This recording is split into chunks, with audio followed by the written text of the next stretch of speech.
Bismillahirrahmanirrahim. Assalamu alaikum wa rahmatullahi wa barakatuh. IBRAH mukasa gemanya gange omulungi atulaba nkwanirizaako olunaku lwaleero olwokusatu era nga nkugamba nti tuli mu mwaka 2020 oba 2020 okusinziira mu nsi mwoli okusinziira no ensi si kikulu naye okusinziira ku gye wasomera abakusomesa ne bawasoma nabo n'obudde bwe wamalanga ng'osoma so oyinza okuyita 2020 oba 2020 oba 2020 oba 2020 oba 20 oba 20 tuli ku Thebusinessmind wano ku Extra Digest mugoba nsonga era nga tuteebwamu ssente aba couple of financial consult nga kwotadde ne logical motivators. IBRAH mukasa gemanya gange nkugamba nti onajo sinzira okubanga otulaba nti onakololero okusatu luwanjawulo nnyo tugenda kwa tutunula kye bayita price oba omuwendo oguteebwa ku kyettunzi oba ekyamaguzi ky'osindika mu katale ekikufuula businessman oba businesswoman oba ekikufuula entrepreneur oba entrepreneur. Abaana bakola oluzungu baddaaki kikulu nnyo oba entrepreneur. So Chris nkwanirizaako neeyanziza nnyo kubanga osazeewo abantu baffe bano tube nga twongera okubabangula era gye bujjako awo n'alisabye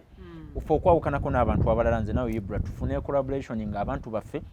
naddala abaana abatasobodde kgenda mu bibiina gye basasuza ssente nnyingi ennyo okusoma ebintu bino tubateerewo engeri gye tuba tusobola obbabangulamu ne babeera ba mugaso nnyo eri bakadde baabwe eri abantu ababeetoolodde n'eri ensi yaabwe naye nga tuyitira mu bintu bwe biti kuba ennaku zino okusoma tekikyakwetaagisa kubeera mu kilaasi ne lecturer ng'akutte ennoni n'osoma nabino ebintu bye tukola tuli mu kusomesa era abo abantu njagala okubeebaza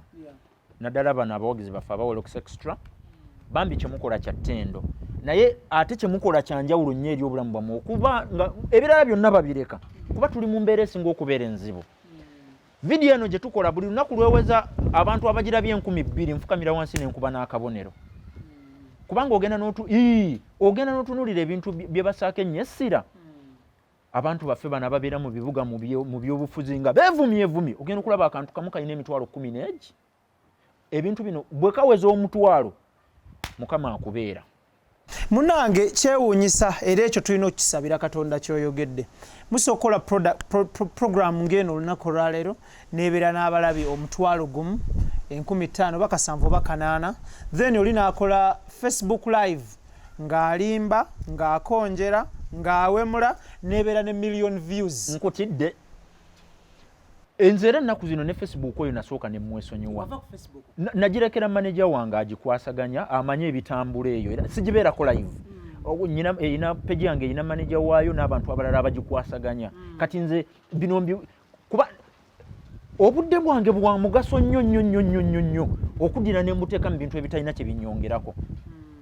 bwa mugaso nnyo mu kifo ky'okudda nkozese mu bizi zange 5 nga ndi mukulaba abantu abali mu kwewemula oba ndi mukulaba ebyafudde ekasanda gye simanyi oba ndituukayo kale obudde obwo kambukozese ngende ku YouTube nfune ekintu kyensoma kyemmanyi kigenda kungattako kigatte ku bantu baffe bano abatulaba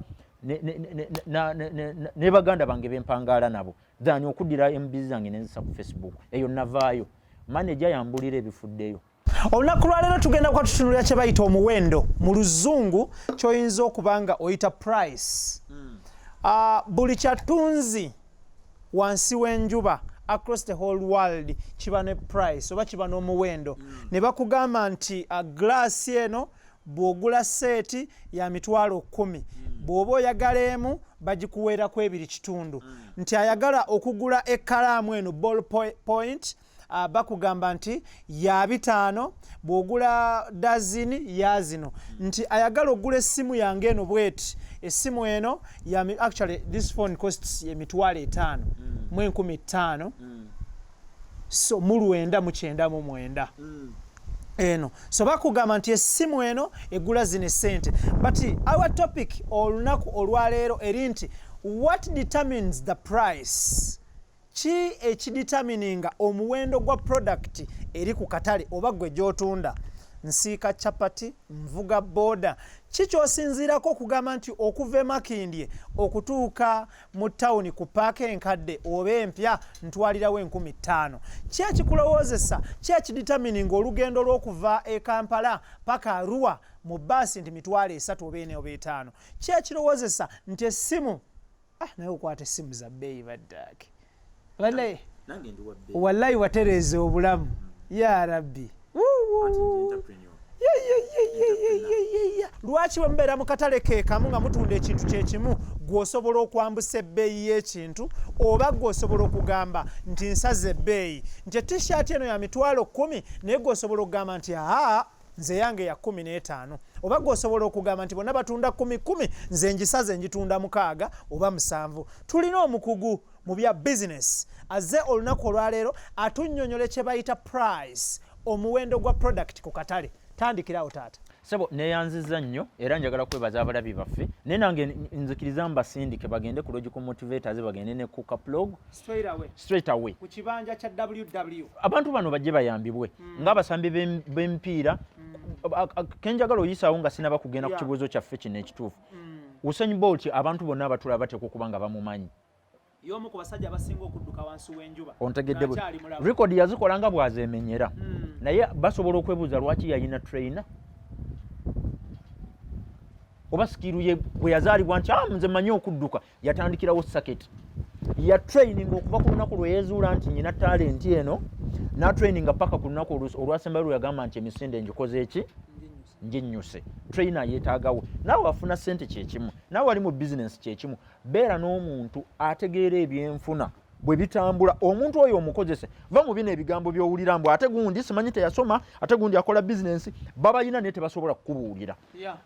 Baabwe ba munkukutu naawe era bw'onaaba omufunye omuntu oyo oyinza omukozesa nga wa munkukutu naye nga gyali ng'akutegeerera. Era abasajja abo bw'otuula nabo mu meetings bamanyi n'okugamba abantu tobabuulira nti gwe onkolera naye ate ng'omusajja oli mumukola ki mukolera. N'olw'ensonga eyo ekintu ekyo bakikozese nnyo basajja bano ba consultants naddala ab'ebyenfuna mubakozese kuba abamu si bayaaye ng'abalala bwe bali. Nga nzirayo ku mulamwa gwaffe ogw'olunaku olwaleero tutunuulira omuwendo price. Okusooka oba oli mu service industry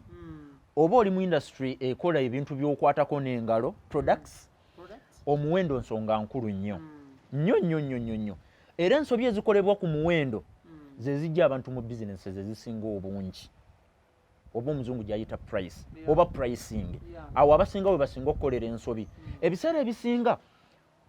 olw'okubanga omuntu ono abeera tayise mu bintu bino. Kati just imagine IBRAH omuntu yakola social worker abantu abo sibawaako kyakulabirako nti mbanyooma kosi gye bakola nnungi nnyo naye kati ate omuntu yakola social worker bw'ajja eno mu business tugeze n'abeera mu restaurant n'akolayo emyaka gyaffe 2 oba 3 ebiseera ebisinga pricing emutawaanya kuba teyafuna bukugu bumumala ku determininga kubanga n'ezo companies ennene IBRAH z'owulira Coca-Cola zaniza tazuukuka buzukusa olunaku lumu naga nti koko kati wa 15,000 no waliwo ebintu ebiteekwa okutunuulirwa z'oteekwa okutunuulira n'ogamba nti abantu economy gye ndimu etambulira ku mulamwa ki? Is it a capitalist economy? Is it oligopolistic? Is it monopolistic? Mu industry mwendi awo tuzizaayo ku kusoma anti kati ebintu olese economics yawo onayinza okubeera economics naye mu lulimi luno olwange bino bintu bya bulijjo tulina okuba nga tubitambuliramu. Omuntu atamanyi monopoly ekyo kitegeeza ng'ogenze n'obisoma eri ku ssomero n'obireka eyo ng'oli mu industry. Olwaleero mu Uganda businesses eziri monopolistic oba eziri monopoly industry mulimu business kati ng'ey'amasannyalaze n'amazzi. Olwaleero toyinza kwagala kusima luzzi mu kibuga Kampala osimemu oluzzi oluguze abantu amazzi tebajja kukkiriza. Amazzi otegagula mu National Water and Sewage Corporation. Bw'ona ayagala okuliyetinga eddamu eyiyo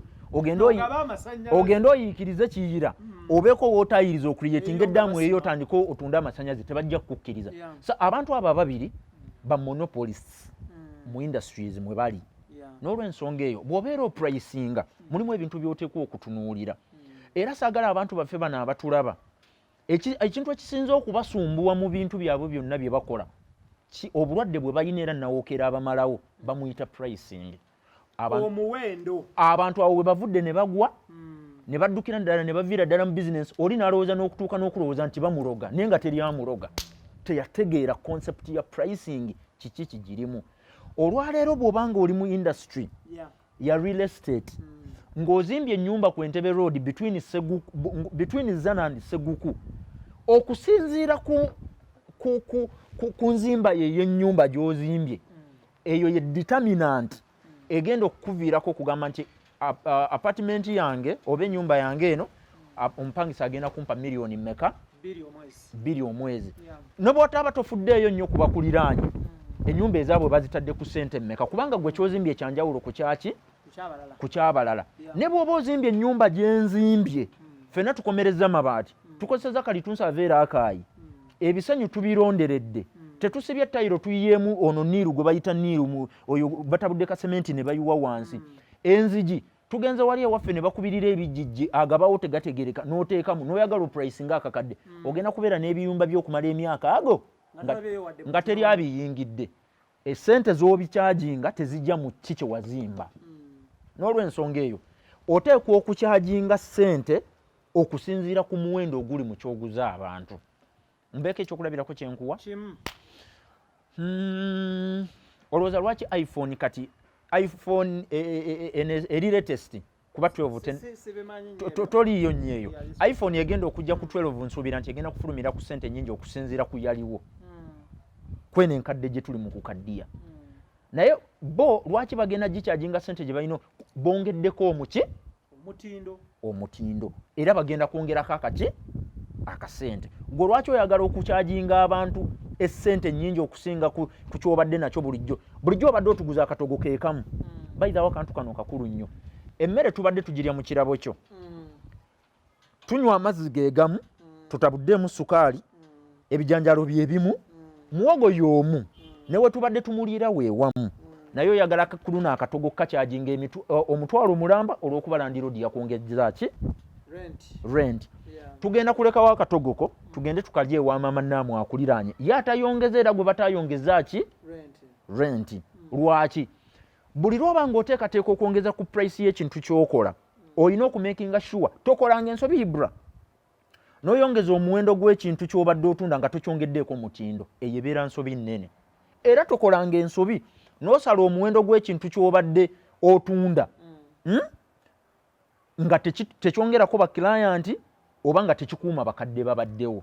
ensobi etera okukolebwa yeeno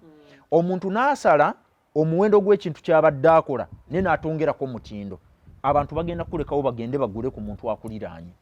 oba ntegerekese bulungi ekyokulabirako kyensobola okukuwa kyekino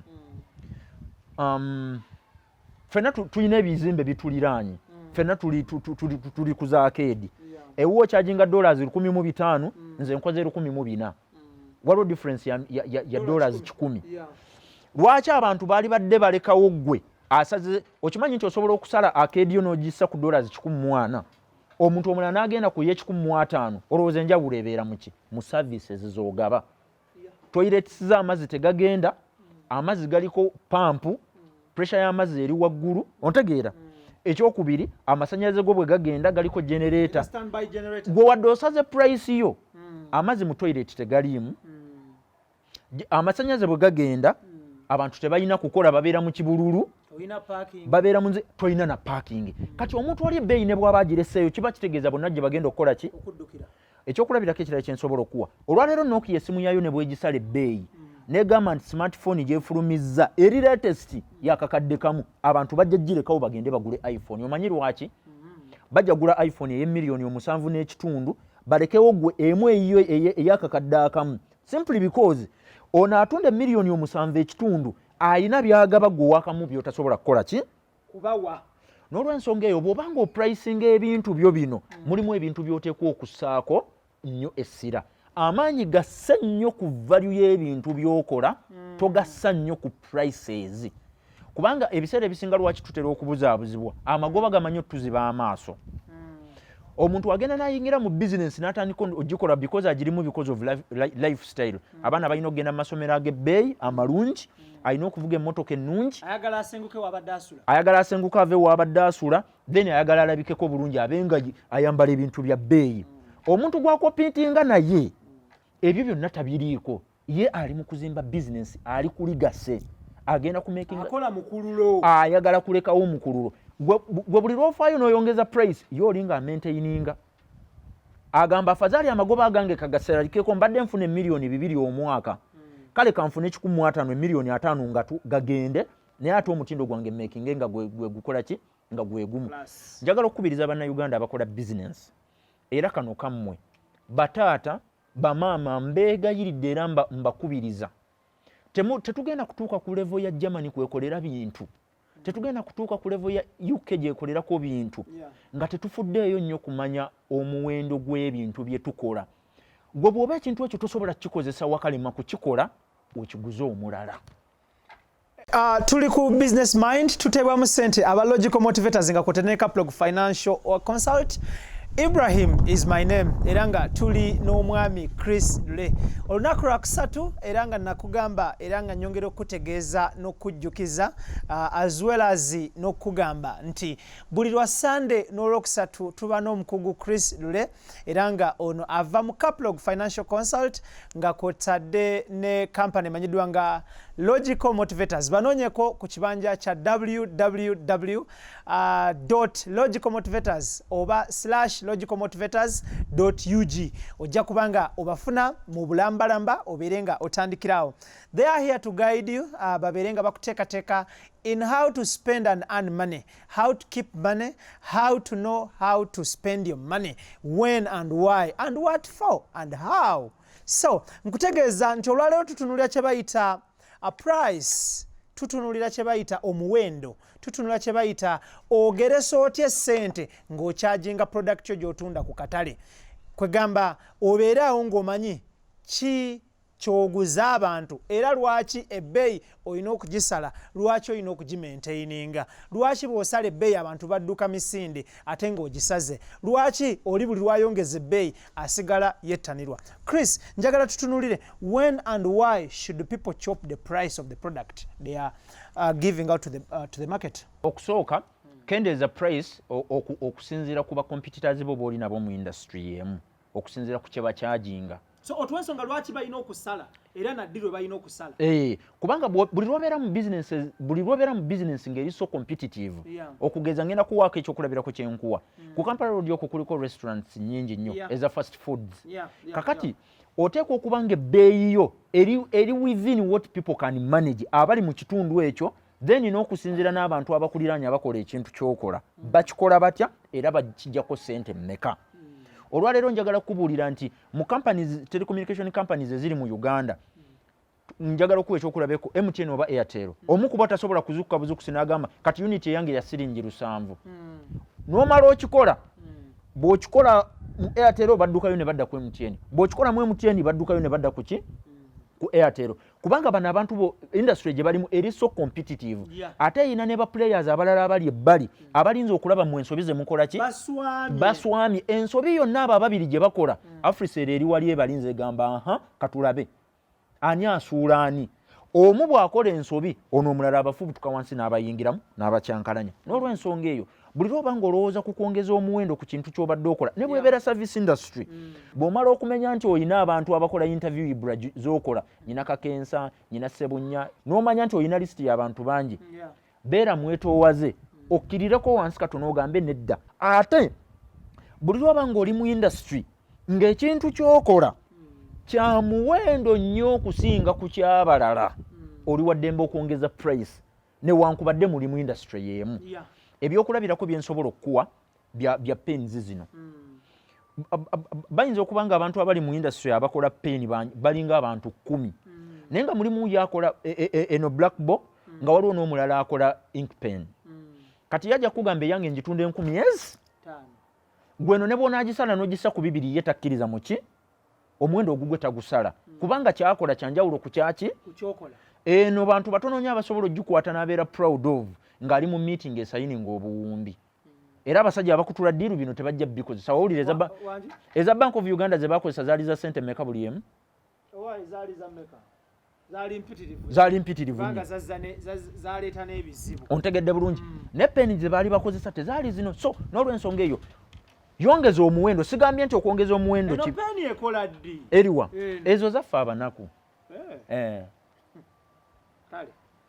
ezo zaffe kakati nzeyo ne bwe ngikozesa tegina mutawana naye ate bali bannaffe bakagugube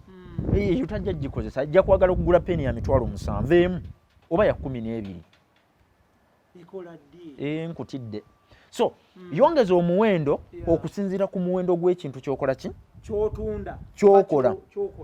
ekyokulabirako ekirala kyensobola okukuwa ye cake bannaffe abali mu cake industry lwaki nzoogeddeko nti newange wano zikolebwawo cake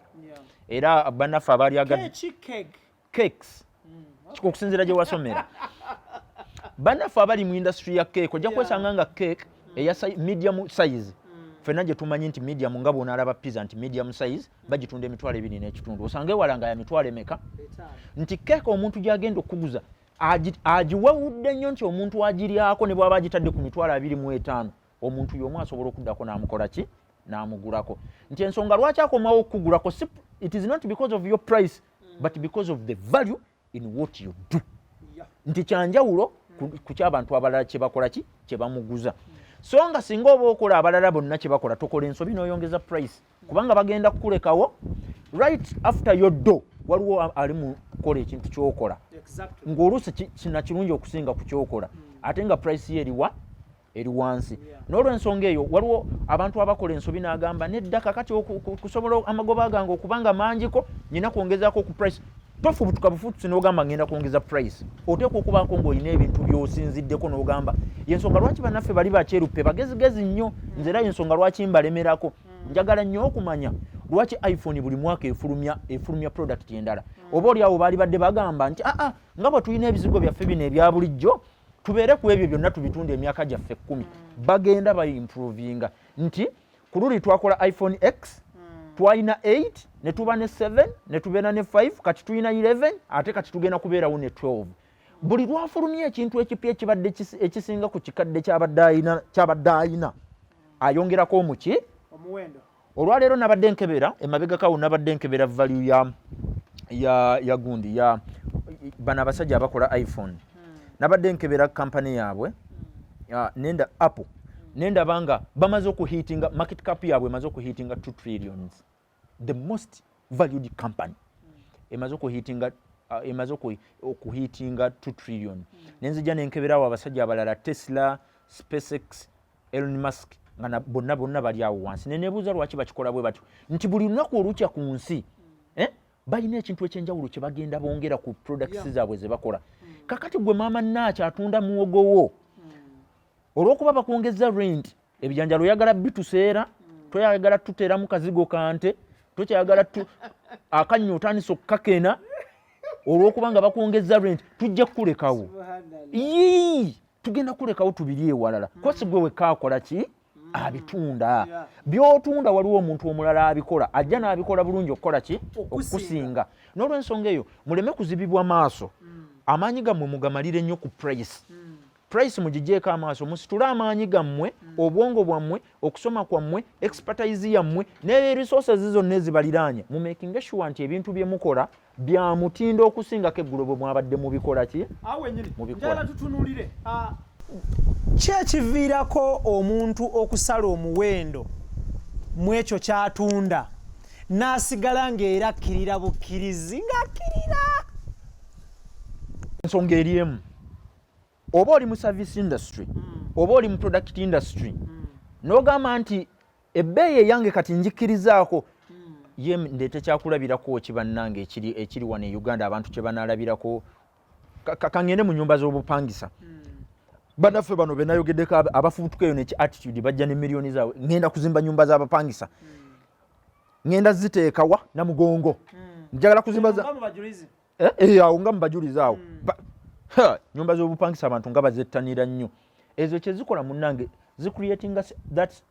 stream of income ekuyambako okuritayalinga n'obeera n'akasente ako akajja buli mwezi akatonotono akakuyambako okusasula fees n'ab'eŋŋanda zo ne bakutawaanyako awa nti oba oyambuka bo bwe basika ng'odda wansi buli lwogezaako okuwalampa bwoti bakukwata mpale tebakuganya kwambuka bakukuumira awo anti nga bw'ozifuna bwe bagala bazitwale kati bwafubutuka eyo n'ateekaawo kabeera kagenderere era yensonga lwaki olaba nti oli bw'aba agezaako okuvayo mu famire abeeko bambi ow'amaanyi omuntu oyo bamutika obuvunaanyizibwa nga naye mwennyini tabusobola buli muntu aba ayagala omusasulire fees buli ayagala okwewola gwobeera banka ye buli ayagala omumalira ekizibu gwobeera ekiddukiro buli ayagala buli kimu kyonna kiba kituukirawa kugwe so nga bambi abantu baffe bano kale olumu tebakikola nti kagendere babeera tebamanyi erumu ebeera nsobi oli abeera akuleetedde obuvunaanyizibwa bw'obumalewo nga tamanyi nti bw'omalawo obubwe tosobola kuva ku ddala limu kugenda ku ddala era mwenna mugenda kwekuumira mu mbeera yeetya yensonga lwaki bannaffe bano basalawo ne bagamba nedda era bwe bagenda emitala w'emayanja eyo n'essimu bajjako ate era mbakubiriza mwongere essimu zijjako abali ebweru ababadde batudduukirira bajjeko amasimu mugjeeko mubeereyo akasente kammwe mukafune mukakuume butiribiri ennaku muganda nga IBRAH eri mitala w'amayanja awo abantu bano bayita mu nnaku gy'otasobola kulowoozaako embeera gye bakoleramu mbi akasente kano bakakolera mu maziga ne wajja ssekigwanyizi nakigwanyizi n'ava eri n'embabbalala ze ayagala kujja akasente kano akatwale mu mbeera etategeerekeka bwe mumala okukola akasente ako ne mukakuŋŋaanya bulungi mujje muka investing smartly and wisely omuntu omulala asinze obbako akasente abeebweru ye gavumenti gavumenti naye babba naye bwe mumala okujjawo n'akatono ke mufissizaawo muleme kutuuka wano nga sijja kuyita ku mantaala kugwira na bugwiranyi mu business gundi yankubidde yaŋŋambye real estate ekola emiliyoni 2.5 zimalire mu nyumba z'obupangisa buli nnaku nga zikuwa emitwalo 10 oyina emizigo 3 bwe bukadde 3 ate kamu n'ekitundu okazzeemu mu nyumba z'abapangisa anyway tuveeyo tubaddewa tutunuulira lwaki buli lw'oyongera okusala omuwendo ebintu byo bisigala bidiba kyokka ng'osaza omuwendo Nokia ne bwesala essimu yayo olwaleero n'eggamba egitundu emitwalo 15 ojja kusigala ogireseewo era odde ku iPhone ey'obukadde obumeka eri ku Tekino obusatu restaurants zaffe zino eziri mu kibuga zisalidde eddala emiwendo gy'emmere giri wansi nnyo javas emaintaininga bweyongerako naye abantu tebakkanya nga genda kulyayo basigala bakyagendayo effort yaabwe bagissa ku value not price bagiteeka ku muwendo n'ebirungo ebiri mu ekyo kye bakuguza ebirungo ebiri mu ekyo kye bakuguza bye biditamininga price so si price y'okuditamininga bakastomers boofuna gwe bw'onaabanga amaanyi ogamalidde nnyo ku price zizo z'oteeka ku bintu byo ogenda kukkirira nga ffe tukulaba bwe tukuyimbira obuyimba buno bwe tuyimbira omuntu amala emirimu gye paka lw'onaabulirayo wansi mu ntaana olw'ensonga gwe amaanyi ogamalidde ku pricing so nga ono amaanyi ge gonna javas ali mu kukola fast foods ali mu kugamalira mirundi mitono njo gy'otuula ku javas n'oweza eddakiika 5 nga tonnafuna kyakulya sibakubira kalangu naye abali mu Kampala mu kimanyi otuulawo eddakiika ezi ebyokulya byo ne bikola ki osevinze time bizze mangu byokya ate biwooma kati oli ne bw'anaaba ng'asaze ebbeeyi ng'atunda omutwalo ogu no nkubulya mazima ye reality muleme kwesubiya muleme kwerimba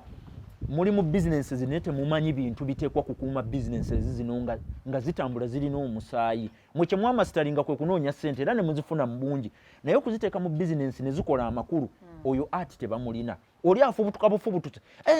baŋŋambye garaji ekola baŋŋambye agulikali kyakola ogenda kudduka olime kasooliwo nga tokimanyi nti eriyo omukwano ayina acres 405 ku 7 in fact kati tebakyamubalira namu acres bali mu square mile ze balima ez'akasooli naawe ofubutuse eri n'eki attitude kyoyagala kulima kasooli bigenda okudibirira buli kiro bagigule siringi ebi Business Mind wetusinziira era wetuli olunaku olwaleero kyetuliko tuli ne chrislule amannya gange nze IBRAH Mukasa tutebwamu ssente aba logical motivators nga kotadde ne couple of financial consult wano ne wali wonna nkugamba nti wano wetuli tutunuulira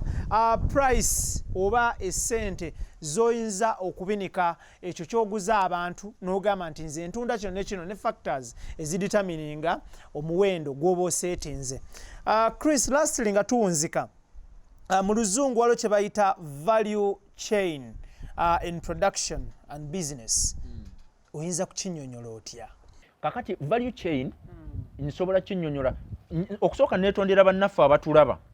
abaweddemu amaanyi n'essuubi nga bye baasoma mu bibiina si byenjogerako eyo si sekita yange era munansonyiwa sirina kye mbagamba abagenda ku ssomero ne musoma ebintu byammwe buli lwe ntuula wano nga mulowooza nti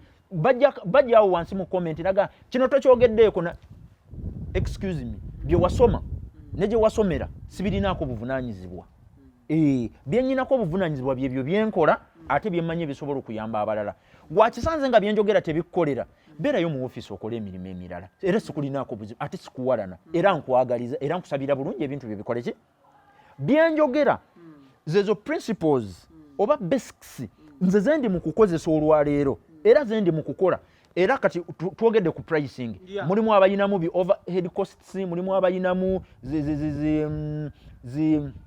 costs eziri involved in manufacturing simanyi supply byonna ebyo byonna nga bwe babisoma mu economics nange nabiyitamu nenze ebyo tebinkolera gwe beera nabyo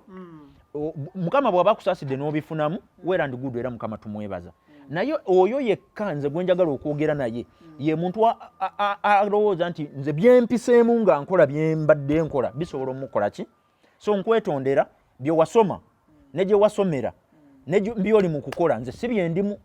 ebigambo ebyange bigenda eri abo abantu abatono abaagala abasobola okwemulatinga kyenkoze oba abasobola okukozesa ebigambo byembagamba ne bagenda ne bakola ebintu ebisobola okubagasa ate era njagala kusayo disclaimer ebigambo byenjogera mubiwulidde wangi era bangi nnyo ababibagambye era bangi bagenda kubibagamba era bakyabibagamba naye enjawulo eri ewange nti nze ebyange mbikozesa era ebyange sibye togenda bisanga tebiri mu buli muntu nti agenda kubikyovola nti byenkugamba biyinza okwawukanako ne byowulidde ne byosoma mu bitabo naye kyamukisa mulungi bw'oba osobodde n'obiwuliriza gezaako bikozese kubanga bisobola okukutaasa so value chain gy'ombuuzizza businesses tezicompetinga na businesses value chain ecompetinga na value chain gw'olwokuba oli mu industry y'emmere oli mu food industry oliisa abantu toli mu kuvuganya na muntu gw'oli naye mu kuliisa abantu wabula byowa abantu okulya bivuganya n'abantu abalala bye bali mu kuwa abantu abalala bye bali mu kulya obanga nkogedde bulungi wakawo yalina okuvuganya ne waka w'abalala sigwe omuntu personal esekinoomu n'anyumyanga naawe kyozimbye apartment sizo zozimbye mufubutukayo n'ebyatitude jagala kuzimba simanyi rentals byoli mu kuzimba byozimba biri mu kuvuganya na apartments endala nga speaker apartments tuyinayo endala eyo eziri eyo nyingi eyo munda eyo ze apartments zoli mu kuvuganyana bw'onaaba omanyi nti ovuganya na chrislule ne byeyazimba kaweddemu bw'oba omanyi nti oli mu kuvuganya ne chrislule ng'omuntu kaweddemu nze era mbalaba eyo ne mbasaasira byoli mu kukola bye bivuganya n'omulala byali mu kukola ki mu kukola eyo gye tuyita value. Bw'oba okola kyakunywa nga drink bagita extra digest drink eba erina kuvuganya na WOLOKOSO drink. Kakati mu value chain eno mu value chain production kiri nti engeri gy'okwatamu ebintu byo ngenda kubaako ebintu byembawa ebyokulabirako obudde dyekyero bwekwata nga etambuza ekintu okukijja e UK si bwe budde bwe bumu express movers bwekozesa okujja ebintu e UK okubireeta e Uganda buli omu alina obudde obubwe kati express movers ne dyekyero teri mu kuvuganya ne express movers wabula dyekyero obudde bwetwala ng'ereeta ebintu okubijja e UK okubireeta e Uganda obudde obwo buvuganya n'obudde express movers bwekozesa okujja ebintu e UK okubireeta e Kampala eyo gye bayita value chain nti Coca-Cola bw'abanga ali mu kukola product ye Coca-Cola ono value chain buli omuwendo gwegatta ku kintu kyeri mu kukola olunaku lwetandika ogamba nti nkola eccupa erina contours zino ezeenyoola weetandikirawo negamba eccupa eyange eyiteekwa kubeera etya ey'enjawulo ku ya Pepsi awo wonna tuli mu value chain omuwendo ogugwo oli mugenda ogugattako otya abantu abasinga bw'oyogera ku value chain ya olutuuka agamba nedda wano tulina kutunuulira product egende enjawulo eri mu kino eri nti buli kintu kyonna ky'okola olina okubaako omuwendo gw'okigattako okwawukana ne kompitita wo kyali mu kukola okusobola okulaba nti value chain eyiyo bwe bevuganya n'eyiye basobola okulondawo eyiye okusinga ku yiyo. That's why you see nti ffe wano twasalawo tulina business show emanyiddwa nga Thebusinessmind tulina profile wetu profilingira abatutumufu tulina show ey'obulimi tulina ne show ya health tubaleetera show y'ebyobulamu era insha Allah mu bbanga eritali lyawala nalabe basaba n'ebyemizannyo but ebyemizannyo wakyaliwo ko wakyaliwo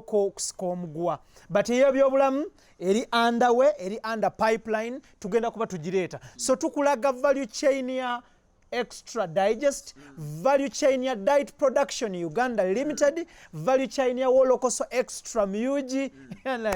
Allah wa amaanyi banaye Allah abitukoledde